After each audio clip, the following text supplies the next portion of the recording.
Hello. Good afternoon, and we're so glad to have our guests with us today. I'm Nancy Soul, just one of many representatives from a group here at People Plus called WOW. And WOW stands for Right On Writers. So we gather here every Wednesday around the tables, and there can be as many as 15 to 25 people on any given Wednesday. And we meet from 1 o'clock to 2:30. We are writers, so we share our words around the table.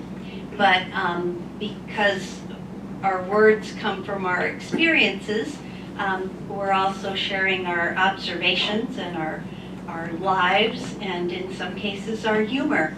So we laugh, we have a good time, we've come to care a great deal about each other.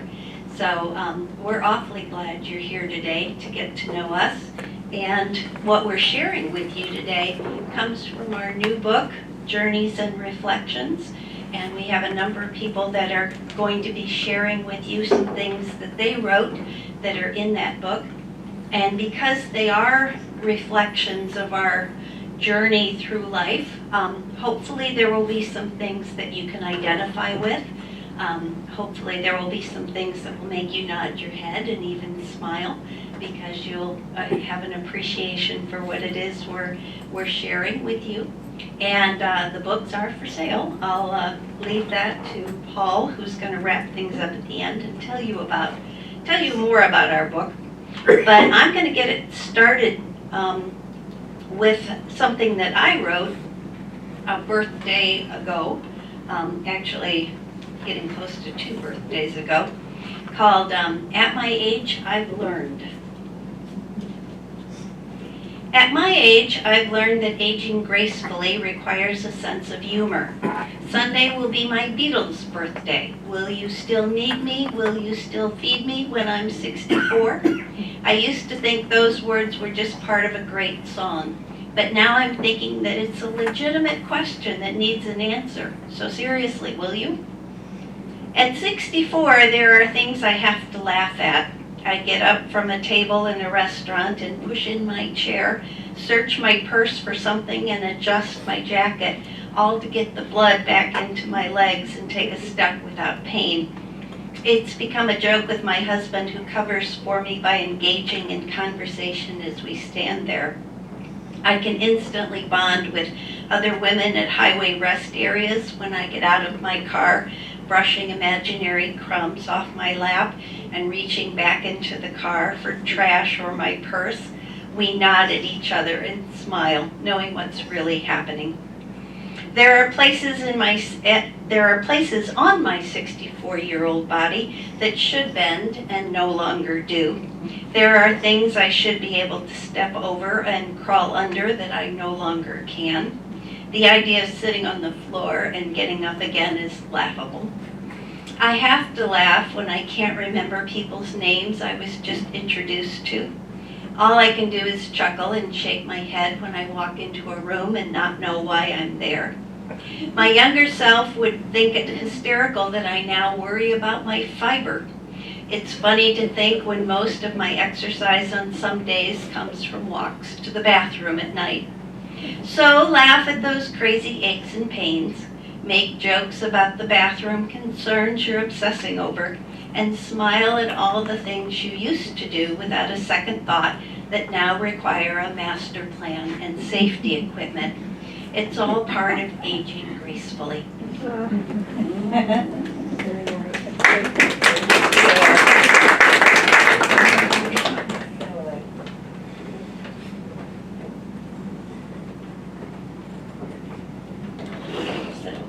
Hi, I'm Marcia Townsend.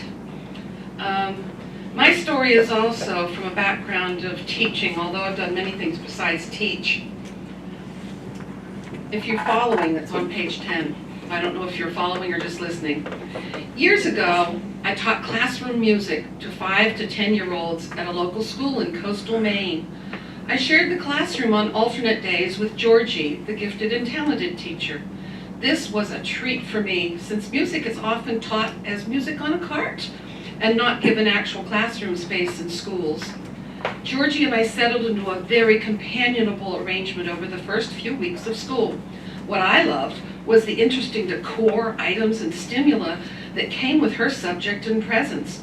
After a month, I couldn't imagine entering my classroom and not seeing telescopes, mobiles of the planets, terrariums, and aquariums. I could even look forward to taking a turn at the feeding of the creatures when she was scheduled at other schools.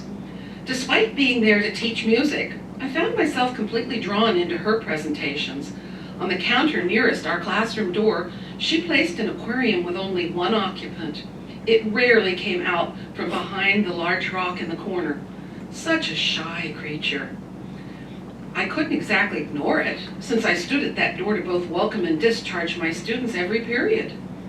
I came to realize the baby lobster actually recognized Georgie and me and would come easily when food was offered. However, it would scoot away quickly and hide when the students entered our room. One afternoon, I was enjoying time with my young class and presenting a unit on international music. This day we were listening to Mexican music when I noticed, as we sang and moved to the rhythms, that the baby lobster was out in front, standing on his tail and waving his claws around and above his head. I picked up the needle on the turntable and it stopped. This became a fun challenge which Georgie had loved as much as I did.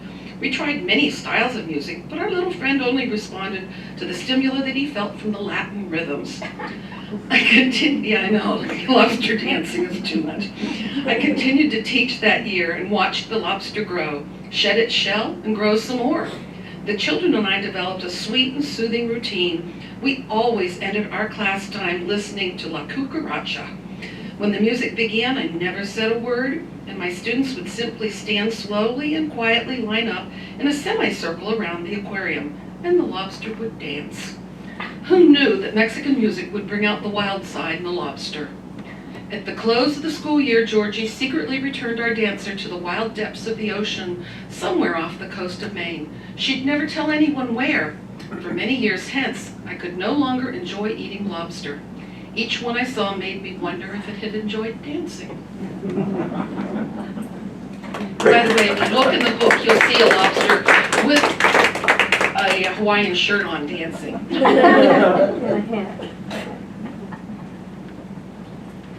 Marcia, you're a tough act to follow. I did my best.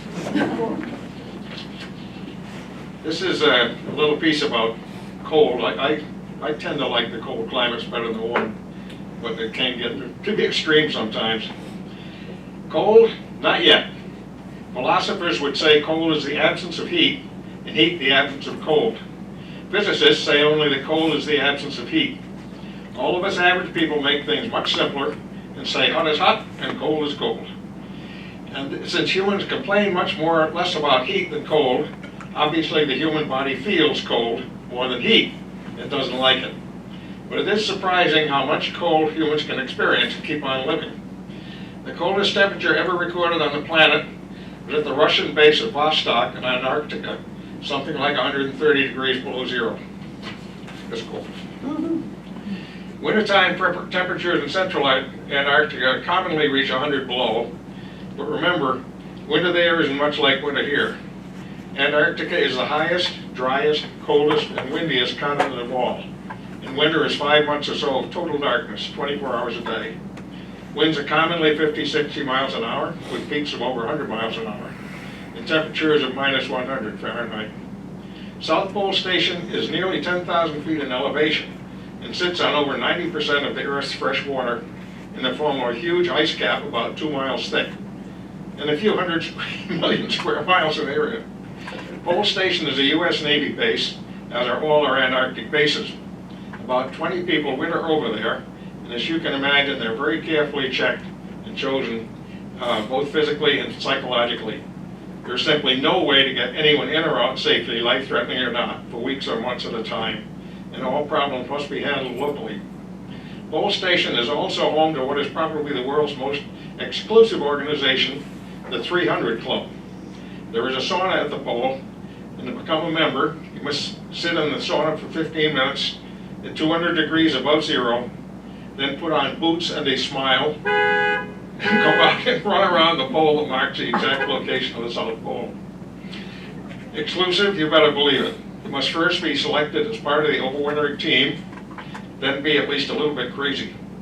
People who've done it tell me they didn't even feel the cold.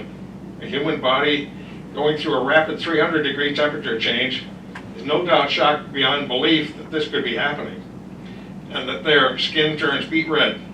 Observers note that the runners trail a pool of steam, look as though they're on fire. So that's one way to put some excitement into a long winter's night, and to join a club that has precious few members now, and probably never will have very many. I'm sure everyone knows the techniques of handling the more normal cold temperatures. Wear layered clothing, expose a minimum of skin, and keep your head covered. If your feet are cold, put on a hat. Still good advice. It's also necessary to drink more fluids than normal and eat good food a little more often than the usual 3 squares. Surprisingly, cheeks get frostbitten before noses or ears, despite the surface to volume ratios. And you won't feel frostbite until you begin to warm up. Then it's memorable. Beards and face masks are good preventers, as are goggles or sunglasses and side shields. Mittens are warmer than gloves, and parkas should be roomy enough so you can pull your arms out of the sleeves and cross them over your chest, warming hands and armpits. The temperature of 30, 40 below zero, it's dangerous to go out alone. Read Jack London's To Build a Fire. Good story. But with good clothing and warm, roomy boots, anyone can survive and perhaps even enjoy quite cold weather. Maine, New Hampshire, Vermont, and Minnesota are proof of that. With frozen noses, ears, cars, and pipes, enjoyment stops pronto. 0 to 10 below really isn't all that bad. The coldest I've ever experienced was minus 63 Fahrenheit at the South Pole, and it was relatively comfortable. Minus 55 on my second visit 20 years later. Global warming? I don't think so. But the coldest I've ever felt was no lower than about 20, 25 above. Duck hunting with waders full of cold water for several hours. I hate to think of the heat drain this caused, or what my core temperature was. Skin diving under the ice is far more pleasant in a 3/16 sweatsuit, even for an hour at a time. Theory says you need a dry suit for this, but I personally find a wetsuit more comfortable. The water itself never gets below 32, of course, and it's only the outside air temperature that causes any problems. Here, as in any other part of the world, proper clothing is an absolute necessity for cold weather exposure or activity, for comfort if not safety. And there's no reason at all to be uncomfortable outdoors in really cold weather. All it takes is some pre-planning and a visit to LLB.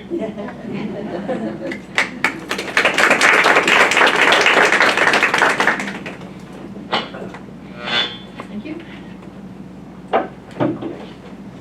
I am Sally Hardica, and I would like to read the bucket list.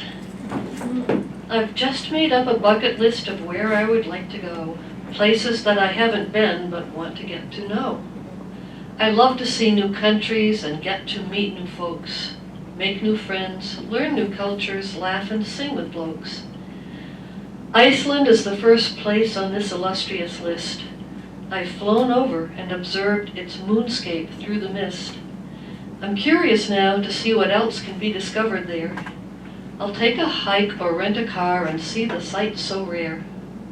Next, Alaska with its impressive scenery. Regal mountains, rushing rivers, and abundant greenery. The whales, the elk, the grizzlies, polar and black bear. Exquisite northern lights that often sparkle there. Time for someplace warmer should be the next on tap. The Caribbean would be nice and closer on the map. Will it be Jamaica, Haiti, Aruba, or St. Kitts? Or maybe the Bahamas with all its style and glitz? Madagascar is far, exotic, and really quite mysterious, with animals and plants that are unusual and various. Lemurs, aye-ayes, mongoose, or should it be mongoose? Many are endangered now, but we hope for their increase. And now to finish up, I'll save the best for last. The U.S. has a lot to view. The country is so vast. I've never seen the Rockies, Grand Canyon, or Old Faithful. If I've completed this whole list, I'll really be quite grateful.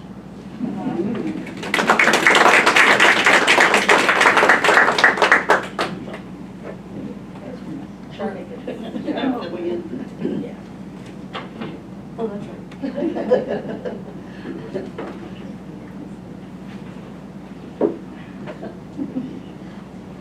lot of Relate to pieces. what you said, Nancy.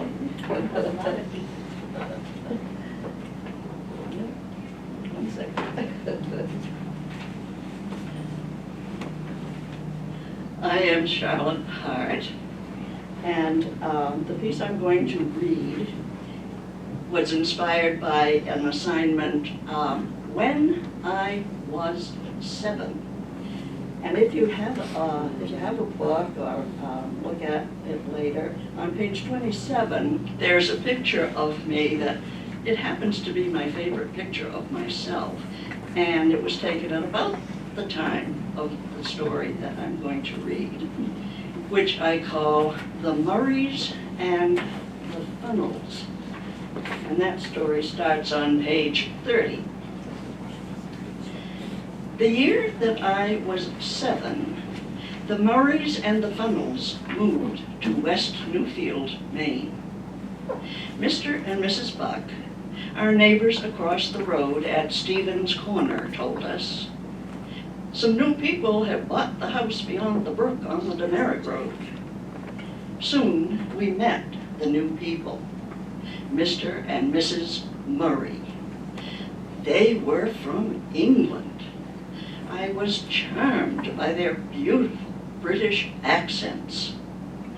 I wish I had asked them how it happened that they moved from England to an old abandoned farmhouse on an unpaved road 4 miles west of West Newfield Village.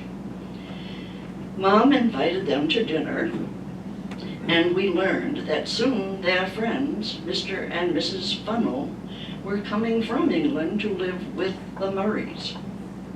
And soon we met the Funnels. They too spoke beautiful English. I don't remember whether Mom explained to me or whether I heard her explain to my dad information that I found fascinating. It seems that Mrs. Murray used to be Mrs. Funnel, and Mrs. Funnel used to be Mrs. Murray. The former Mrs. Funnel married Mr. Murray, and the former Mrs. Murray married Mr. Funnel. How interesting. The Murrays and the Funnels went to the Bucks' house one Saturday evening. I heard Mr. Buck say they are coming for fire rehearsal. In church on Sunday morning, I realized what Mr. Buck had said was choir rehearsal. The village church now had a choir, the Bucks, the Murrays, and the Funnels. Mr. Funnel played the violin. Sunday morning services became quite musical. Mrs. Funnel had long, wavy red hair. One morning she came to our house to do some sewing with Mom. I heard her say we had to search for pins and needles in carpets and between floorboards during the Blitz in London. I wish I had asked what was the Blitz, and why did you have to search for pins and needles? Mr. Murray took the job of principal at the Ethan Stone School in Newfield. The school had 4 large rooms. One of the downstairs rooms was for K through grade 4. The other downstairs room was for grades 5 through 8. The 2 upstairs rooms were the high school. Mr. Murray was one of the teachers. My brother and I and the Buck children rode the 10 miles to school with Mr. Murray. I have 2 memories of those rides. Mr. Murray told wonderful stories. His Model A Ford had no heat.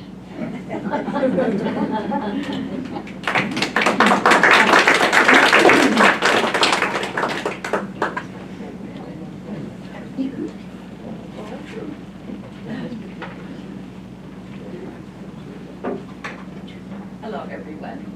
Welcome to our book presentation. Good afternoon, everyone, and welcome to our book presentation. My name is Betty Bevore, and my piece was written as a Christmas prompt, and I have a little Christmas tree. It's on page 128, and is titled, "The Goat Who Wanted Our Christmas Tree." A generous farmer in our community invited families to come to his pastures to select and cut a Christmas tree. Before this annual trip, we, with our children, deliberated where our tree would be in our home, what kind, how big, slim, round, open, or closed branches, and then we were off with our saw to find the perfect tree. This was a working farm with animals freely around the yard, so a large sign reminded everyone to close the gate after entering. Trees were helter-skelter and natural, so we scrutinized each one as we enjoyed hiking through the pasture land on this crisp December day. It was hard for 4 of us to agree, although for me, the first one would have been just fine. However, we needed to check that one over there, and the children needed to have a choice in that ultimate decision. We were distracted by a goat that took a fancy to our daughter's jacket, biting the stripe on her sleeve. I shooed it away, and we continued our quest, finally agreeing on the right tree. The goat stood close by as we put our saw to the trunk. Dad made the initial groove, and then everyone took their turn to saw away until the tree became free of its roots. Dad carried it back to the farmer as the goat followed close at our heels, jumping and biting the branches off our tree as if to say, "That is my tree." The kids laughed with glee at this frisky goat. Back at the gate, the farmer gently kicked the goat away from us, and with a baa, he took off with another family. The farmer seemed pleased that we had stayed calm, the children were not scared, and we had endured, not harmed, this special goat. After our donation, he wished us a Merry Christmas, and we loaded our Christmas tree on top of our car. By the way, the eaten branches fit well against the wall of our decorated tree, which we shared with a goat. Happy memories and good night.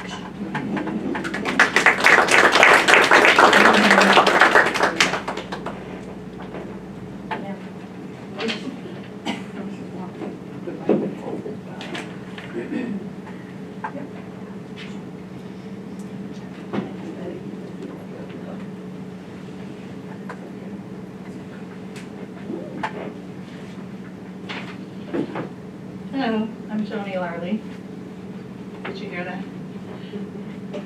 Oh, thank you, Betty. No, thank you, I'm fine. At least I think I am. This is a poem called Translations of the Soul, and it's a poem about relationships, the feelings we might have when the relationship breaks up. And it made me realize that every relationship that appears to be outside of us is actually something going on within. It's a mirror image. And so this is what this is about. If I could see beyond the tears, I'd tell you that I love you. But because I hurt so much inside, it's best to say I hate you. It seems much easier that way. The anger gives me strength to hold my head up high and hope that no one sees the sad and frightened child inside who cries out silently, "Please love me, hold me." I need you doesn't seem to fit the armor I must wear, and yet my heart cries out, "Please listen, I'm all alone in there." It's dark inside this place of isolation that I chose, for fear you'd find the truth of me turns out to be a rose. So gentle and so delicate it grows within my heart. And I'd like to share it now and then, but doubt tears me apart. If only I could trust one soul, the love I feel inside would blossom like the rose, my friend, and kill my foolish pride. So let me wipe away my tears and look into your eyes and tell you that I love you as the pain within subsides. As they reflect the love I feel so deep within my soul, I see a mirror image and once again feel whole. I feel so grateful now, my friend, because I truly see that the mirror image in your eyes all this time was me. It was me I doubted all along, and I blamed it all on you. The pain, the hurt, and the weakness I felt, that was all mine too. So because of you, I can love again. The soul I know is me. Thanks, dear friend, for being there. For now, at last, I'm free.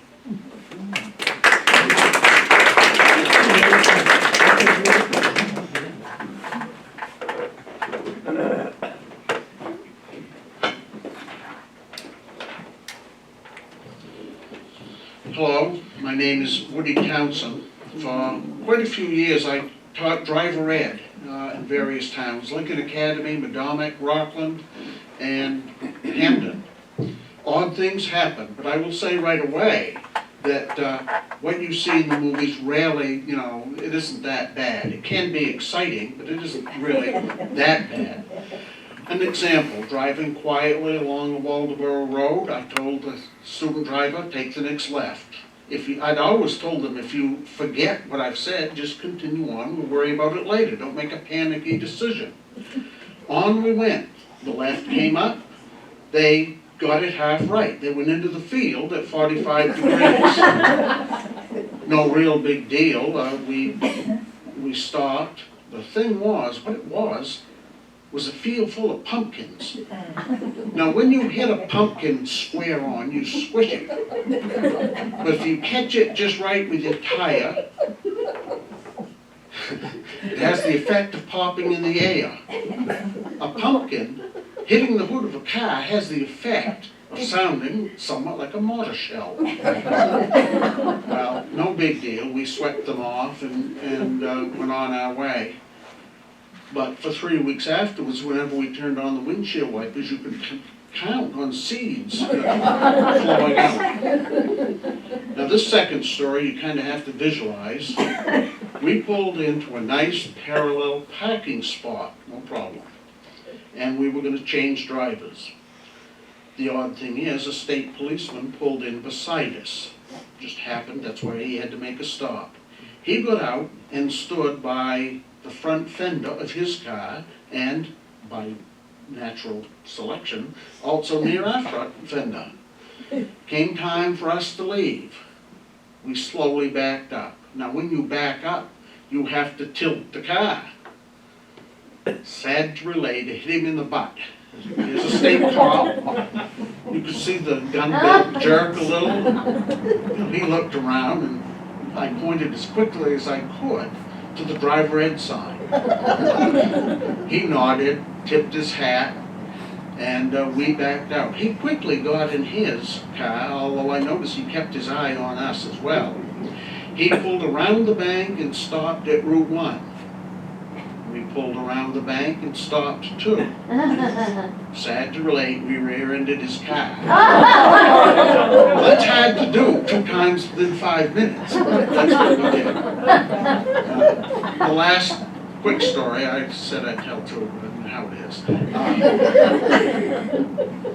I always caution the kids, be careful, the unexpected may happen. Not that these 2 stories weren't, but I said watch out near an ice cream stand, watch out near somebody that looks feeble getting out of a car. You never know what will happen. Windy day, driving in a very quiet street in Rockland, very windy. Out from behind a house, whirling through the air, came a child's wading pool. Clamped right over the windshield, it did. What are the odds? I never thought to tell him, look out for that, but those things happen. Thank you.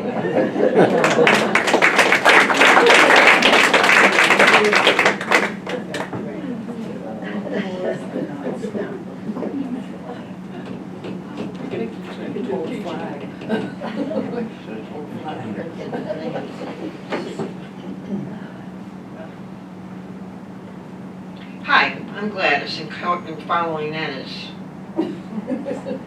the end.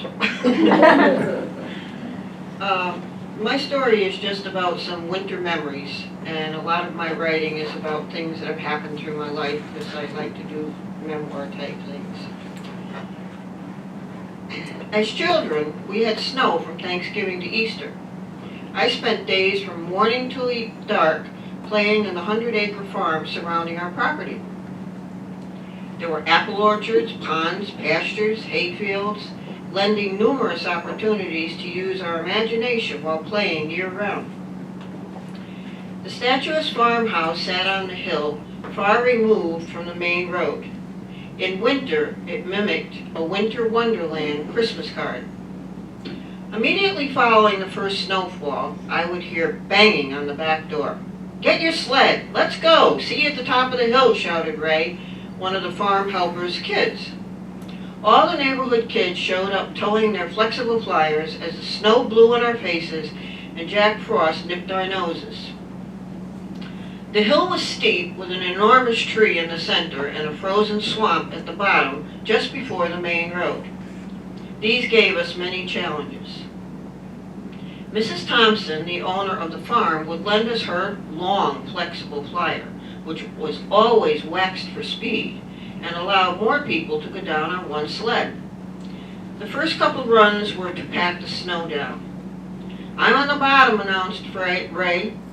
"I'm second, and then Jason, and last, Gladys," replied Mike. Being the lightest one, I usually was on top. Tommy was the youngest, and he went on his own sled so he wouldn't get crushed. It was his job to run, giving us a good shove to start down the hill.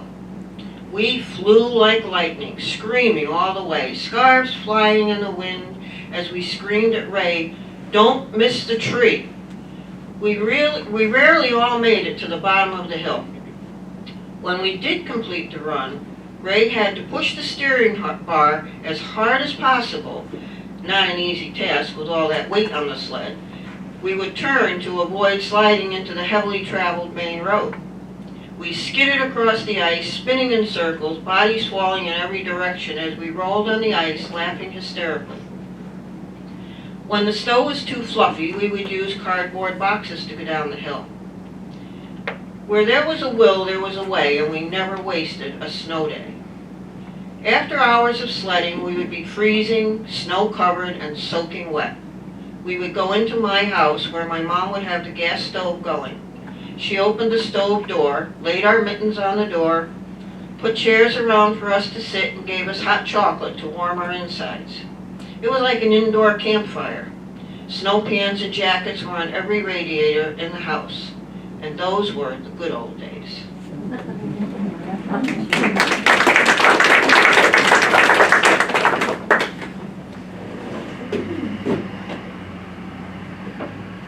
Hello, my name is Paul Karwowski. I write under the name P.K. Allen. Now, before I do my section in the book, I'd like to tell you about it. First of all, today we're missing 3 of our authors. Ralph Laughlin and Bonnie Wheeler just had surgery and are recovering, and Patty Sparks is ill today, so we hope they're all doing better. This book started in January with 24 writers. And their works, we put them together over the next 3 months with the final proofing in April. And we self-published it in May. The book contains the pictures and biographies of the 24 authors, along with 2 group photos. Journeys and Reflections contains 230 pages of 76 stories of original fiction and nonfiction and poetry, 120 poems, and 108 original illustrations by Marcia, and 11 pictures. And this is all on sale for $14.95, and the proceeds will all go to People Plus. And the authors are here, most here today, and will be available to sign the books if you purchase one. And now I'd like to do my little section of the book.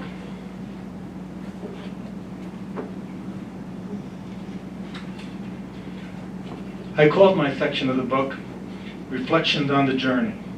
It's a collection of poems, some old, some new, and reflecting on our journey through life. In the very first one, it tells about youth.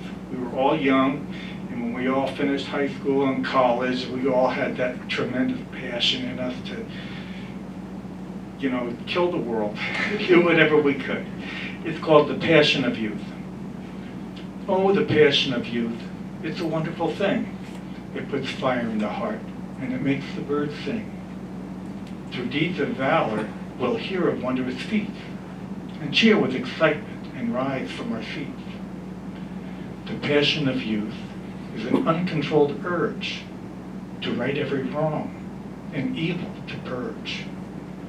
Armed with truth and justice in one righteous hand, in the other the shield of honor to guard with in the stand. And then we go on to finding our loved one, marriage, taking the vow, and then something we've all experienced, parenting.